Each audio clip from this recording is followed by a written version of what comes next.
NBA guide for all 30 teams. Today, we're going to be diving into the Atlanta Hawks, one of the most fascinating teams heading into the 2025 offseason. They finished the year 40-42, missing the playoffs after a second straight play-in loss.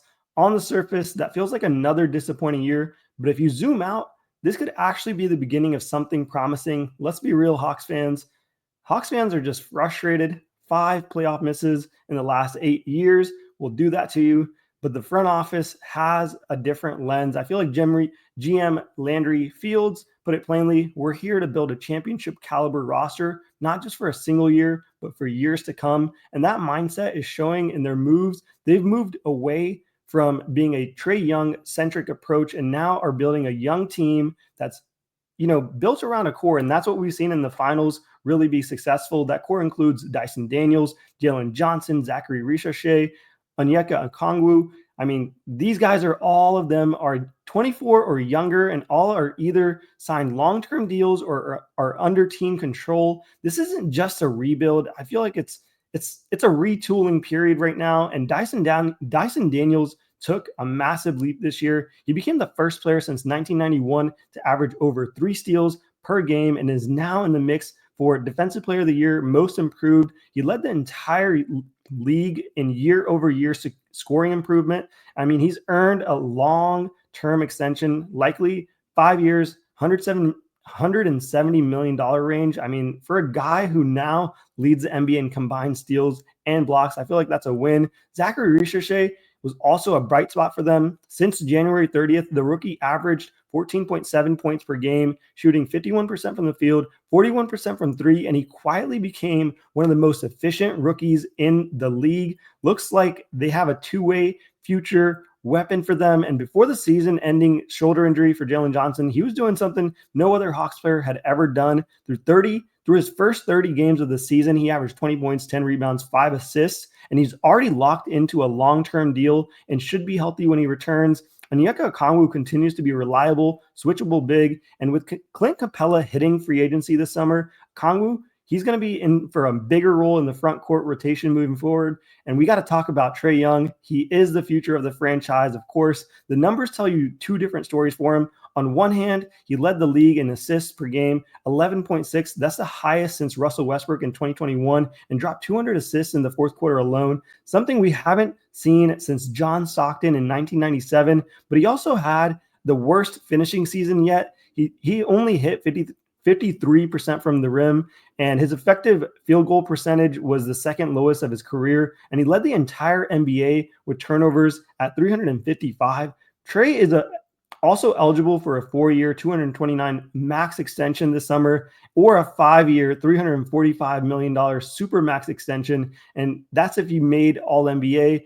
I mean, come on, man. I don't know if the Hawks will, extend him to that length, but if no extension is reached and he declines his $49 million player option for 2026 and he becomes a free agent, that means the Hawks need to make a decision, and they need to make one really fast. Either they need to double down on him or start quietly looking at the market and seeing what kind of return they can get for him. Financially, Atlanta is actually in a better spot than they've been in previous years. The DeJounte Murray and DeAndre Hunter trades also opened up their cap flexibility. They're right now at the salary cap, I believe, and have tools to improve it. They can also use the 14.1 mid-level exception and the 5.1 million biannual exception, veteran minimums, 4 trade exceptions that are worth $25.3 million, $13.1 million, $3.7 million, and $3.5 million. Their free agency list includes Clint Capella, Karis LeVert, Larry Nance, Garrison Matthews, Keaton Wallace, and Dominic Barlow. And it's not a star-studded group,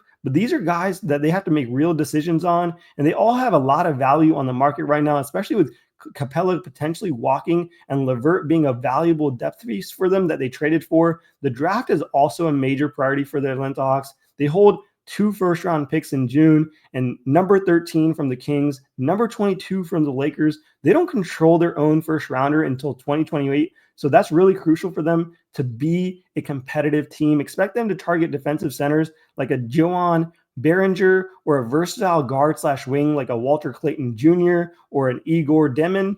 Those guys could, package those moves up and maybe even move down and try to, see how the board falls for them. Long term, they still own 9 first rounders through 2032 and 6 second rounders. So they've well positioned themselves, and they have a young roster to just keep adding talent towards. Defensively, things are trending in the right direction. I think that's where they need to head for Trae Young. They finished 18th in defensive rating, an improvement from the recent years. Dyson Daniels deserves a ton of credit for that, but they still have issues. They were 28th in points per direct pick, and also ranked dead last in defending on-ball screens. There's an effort there, but they've got to continue that effort. I also feel like they're just not built for an elite defense just yet. Now there's some trades that Atlanta can make. They have a lot of flexibility to make some moves, big or small. There's even been internal buzz about a potential swing at Kevin Durant. I feel like all 30 teams that I'm going to cover are probably going to be in the Kevin Durant sweepstakes because of how low the Suns will potentially have to sell him. But realistically, look for them to target upgrades, 2-for-1 depth pieces, wings who can shoot and defend, veterans that can have playoff experience. The Hawks already made midseason trades, flipping Hunter and adding Karis LeVert, Bones Highland, Terrence Mann. That aggression should continue for them. They have a young core that they need to just, keep together. That should be an off-limits young core for them. And here's the game plan that I would set up for the Atlanta Hawks if I was them. Firstly, they have to draft smart, take a high upside big or a combo guard. Don't just reach, just go for the best player available. Secondly, they need to use free agency to bring a 3-and-D wing or some veteran bigs. Focus on IQ, versatility,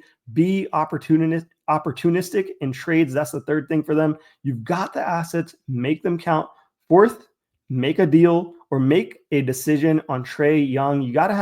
I feel like you have to believe in him, or just grow your core, extend him. You have to make the right call here. Start making the calls. And fifth, lock in Dyson Daniels. I mean, you've found a franchise defender.